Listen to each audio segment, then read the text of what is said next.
Yeah, we had dumb fashion as well when we were in the 80s, weren't we? No, you're absolutely incorrect. The Did 80s were the no, best no, no, in no. every Are way. you? The Are music, the you? music was the best. The fashion was the best. The big hair was Oh, oh, amazing. oh! I Um, think we're going to have some examples here to prove your point.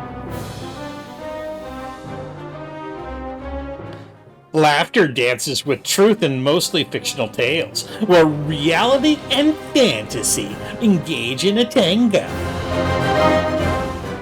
Backed by popular demand, David Amitin graces Mostly Fictional Tales as a guest who is so nice we had to have him twice. In David's world, every story is an invitation to listen to your heart or your spirit will die. Today we embark on a journey through the whimsical realms of dream sequences, questionable choices, and long days living near Reseda. David's anecdotes are more than just tales. They are beacons urging us to live authentically. Join us as we unravel the layers of fiction and truth, guided by the heartbeat of mostly fictional tales, a rhythm that follows the profound wisdom. Listen to your heart, or risk losing the spirit that makes life truly extraordinary. And here on Mostly Fictional Tales today, we have David Amitin, also known as Ricardo the Magnificent, to those who love and cherish him. Welcome back, David. You had one Thanks, episode Ken. of Mostly Fictional Tales. Made it out alive. You I see, will tell the story. I'm happy to tell you the story. this is where me, as a skilled host, would shut up and let my Right. guest talk. I might send you off on a tangent or two, but Okay. I'm liking what you're laying down here. I'm gonna say this is I like what you're laying down. I think a lot of, where I came from informs where I've been and where I'm going and sort of what I do. My mother and father were extremely different. My mother's family came from Oklahoma, as you were.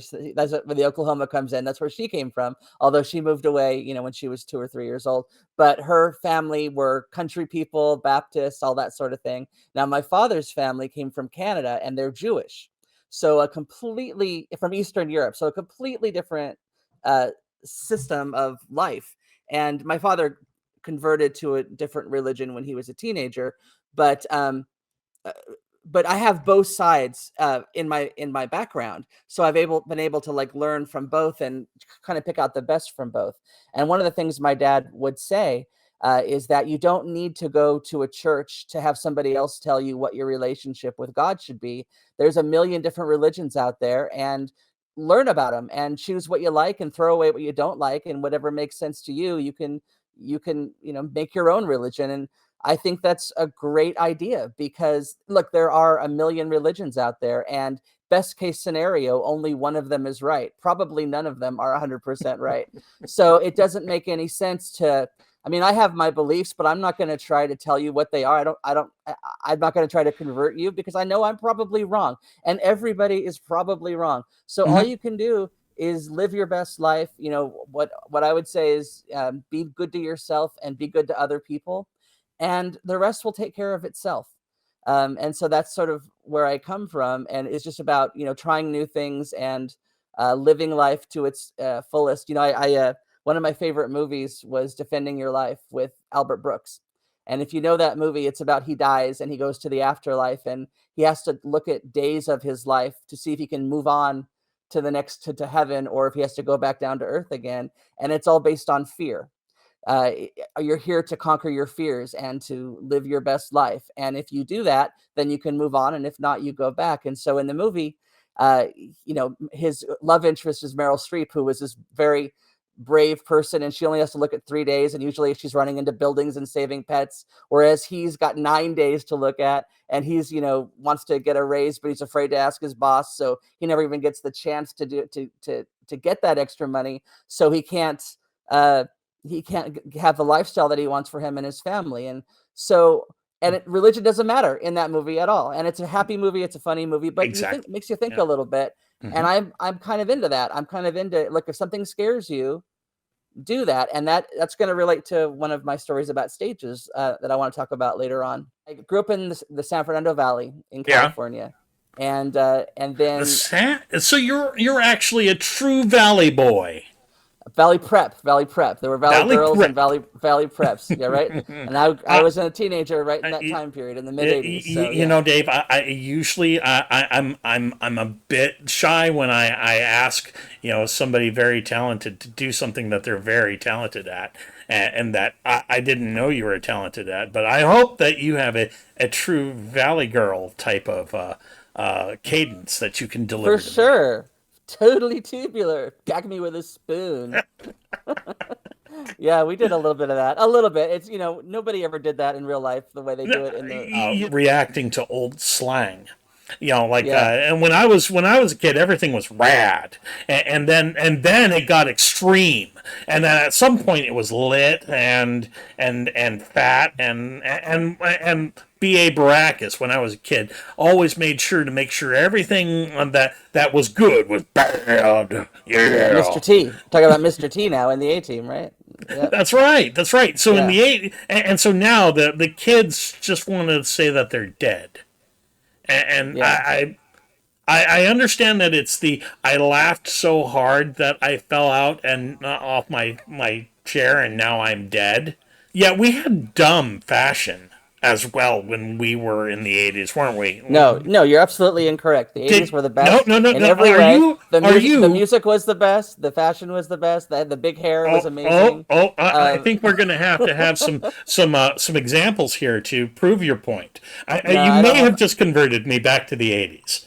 I wasn't nearly as cool enough to have the cool fashions myself, but All I right. appreciated them. All right. So you longed for parachute pants then. Oh God, if I could have had that, I would. Oh, I parachute pants. You could have been dropped into a combat zone and then I had your generally pants I land you generally safely on the ground. I generally get my fashion sense about 10 years too late. So in the 90s, I would wear 80s stuff. I got into your Nirvana like years after Kurt Cobain had died. So yeah, that's unfortunately I've never been cool. I never will be cool, but that's okay. Because I just have my fun. So, but let me get back to my story. So, uh, I started high school. I was always a very good student, and back then, 10th grade was the first year of freshman year, Yeah. and I was at a regular high school, Cleveland High in Reseda, and then my father passed away just 2 months into the school year starting from cancer when I was 15. So I wasn't terribly happy where I was at the time, obviously. So my mom put my brother and I, who's 3 years younger than me, into a school together, like a private school. Still wasn't happy there, and so I didn't want to just stay where I wasn't happy. So I moved on, and I moved to Oklahoma for a couple months to live with my aunt Ginny and Uncle Lee in Oklahoma, and that was okay. Still wasn't terribly happy. So then my mom, then so I moved to Oklahoma. Then my mom moved to Colorado, and so we moved there. So I went to 4 different high schools in 3 different states in my 10th grade year. 11th grade started. I started back then again there. Wasn't happy. Moved to another school. Wasn't Yeah. happy, and I dropped out. And I was a great student, but I dropped out of school for my third quarter in my 11th grade year. Okay. At that and that is when, as we talked about in the last session, that's where I did my first theater. And so I found another school where I could go as fast or as slow as I wanted, and I wound up graduating a semester ahead of my class, and I was a valedictorian. And then I started going to college. So again, it's this major thing that happens with my father, and it motivated me to again try new things. Don't just settle and be unhappy, but keep looking for something that will make you happy. And eventually I found it. And so then I went to college, and I was accepted to the University of Oklahoma, but I didn't want to go back there again. So I went to Antelope Valley College in Lancaster, Palmdale for a year, and I was in theater there. And then my Aunt Jenny and Uncle Lee from Oklahoma moved to Fullerton because they knew that Fullerton College had a really great theater department, and so that's how I got there. And I Oh, became, yeah, wow. So right. you actually completely relocated to the area just for theater, and you had people to make that happen for you. Yep. And so I became very Wow, that's popular at special. Yeah, I That became popular pretty quickly at Fullerton College. And the reason I became popular, it wasn't for my acting or my performing or anything like that, but I had a job at KFC at the time. And what I would do is every night when we closed at 9, I would take all the chicken and all the potatoes and all the corn that wasn't sold, and I oh, would bring the it to dead Fullerton food. College. I I would think bring it to server Fullerton people College. call it dead food or something like that. Like that, at the end of the day, it's going to go in the trash. Just take it home. You know. So I would take it to Fullerton College, and they would be rehearsing something, and I think they were rehearsing Smokin' Women when I started it, and so I would bring the feast to them, and all these starving college students who didn't have any dinner, they would all eat, and suddenly I became popular. So that's how I started, and then as time went on, You, you I know, I craft services. I'll tell you, yeah, that is the one thing that everybody looks forward to, right. David. Okay. So then what happened was when I started at Fullerton College, I had all classes from all different kinds of things, English and all the nonsense classes, but not except for the theater. And then as I got more and more into the theater, I started dropping all those other classes. So before long, all I had were theater classes. And I even had my own keys to the building at one point. Tom Blank gave me his keys. And so for I don't know, maybe 9 months, I had my own keys to the building. I was there constantly, and then stages happened. So anyway, that's how I got involved with all this big group of people, and worked with tracers with Pam Richard and Danny Michelson and Nick Yeah. Boycor and Terry McNichol and all those great people that were there. And miss you Nick, sorry, what We, happened, miss you Nick, we miss you. Nick, and also Randy God Stripling damn, from dude. Tracers are both gone. Yeah, Nick, you were fucking special, man. he was a force. He was a real force, and I admired him. Which is why you've got to make every moment count and live your life to the fullest and don't be afraid, which is why I want to talk about Trailer Courtin. So, Let's Mitch, set the scene. Trailer Courtin is a play that we produced at Stages. I was in Trailer Courtin. you are. I played a role, and it was written by Tony and Mitch Ferris, both of our Yeah. really good friends. So Who? Yeah, Tony and Mitch came to me, and they asked if I would direct the show. I had worked with Tony before. He was in acting in a show that I wrote and starred in called Blood Sucks, Not Just Another Vampires with AIDS love story. And then Mitch did the music for my Pie Girls show. We wrote a song together for their single Pie in the Sky, and then he did the rest of the music for it. So they came to me, I and they want to had this hear that script. again. That was fun. Pie in the Sky was fun. Yeah, it was a fun song. And Mitch, that's Mitch. I mean, I helped write it, but that was Mitch. He's a music guy. So thank you, Mitch. Again, thank you. So anyway, what happened was with Trailer Courtin, they had this script, and in the script, the lead character is this guy who's handpicked by his mother. She's constantly yelling at him. She's hidden. You never see her. She's inside of a trailer. He kind of takes care of the trailer court, and he longs for a better life, but he never can seem to be Feels happy. trapped. Feels trapped. Right. Feels trapped, and he's surrounded by all these crazy characters. So in this story, in the original script, Mitch and Tony, at the end of it, he burns the whole trailer park down and he runs off with his girlfriend. Tony and Mitch and I had this meeting about the script, and I didn't feel like that ending worked for me. It didn't seem that character would do that. He was at the end of the day a nice guy, and I just didn't feel he was going to be able to do that. So I had them change it, and they did change it. And so we made a big dream sequence out of it, where Elvis shows or not Elvis, Patrick Waltney played Elvis, Elvis impersonator. It was great. You were in it. I think you were like a Mexican gardener, maybe. I was the Jesus, if I'm gardener. right. I was the Yeah, gardener and love interest to a certain postal carrier that was in the uh, show as well. yeah. Was that? Yeah, and then we had, I think Angeline was in it, Matt Freeman was in it. Of course, Melanie was in it. Melanie Baker is in almost all of my shows. She's great. I also try to get Danny Michelson in as many shows as I can. He was my roommate, my first roommate, one of my best friends, incredibly talented. I've written shows for Angeline. I've written shows for Teresa Carrillo. Casey Mercer is in almost all of my shows. So these are just amazing people, and Moery. Anyways, so we changed the script, and what we did was we had this dream sequence, and then at the end of the end, and I think you came out in a bikini or something dancing, and I apologize for that. I thought it was Oh funny no at the no. time, and so I'm sorry. Publicly, I want to apologize. I think it wasn't the best choice, but anyways, so I decided to I back act. your choice, though, David. I Oh, I back your appreciate it. play.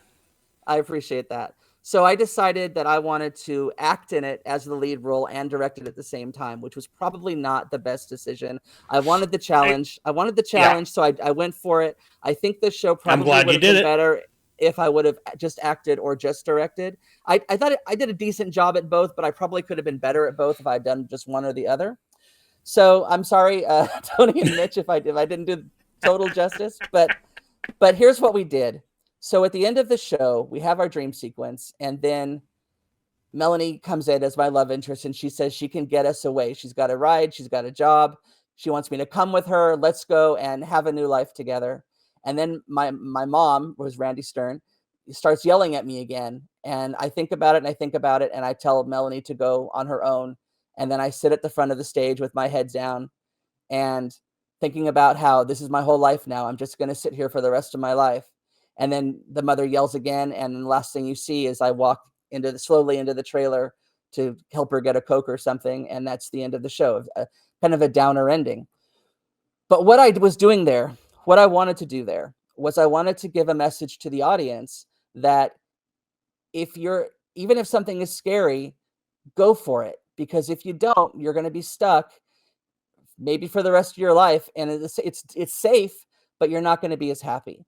And that message that I was trying to give to the audience is one that I really gave to myself, because it wasn't long after that I sold all my stuff and I did my 8 months backpacking through Europe. And so that show was a very important show for me personally, because it informed my next decisions and what I've done pretty much ever since. So that's why I wanted to tell that story. I And like that story. I'll take I a like break that here a so you could lot. talk now. I am trying to keep And my now I can't hear you. my mouth shut instead of I can't hear Can you, you hear Tim. me? You cannot hear me at all. Well, you know what? Let's go ahead and. We did have some technical difficulties right there with David, but don't worry. We did record more mostly fictional tales, and there will be further episodes with him. In the meantime, you can support us if you like what we've done here and you need to see us do more, then click like, share, and subscribe on this video. I know it doesn't seem like a lot, but it does push the video out to a new audience. But if you're a real difference maker, head over onto Patreon and support me there. Till next time, I have been your Captain Rathgar, and I am reminding you to be good, but if you cannot be good, don't be caught.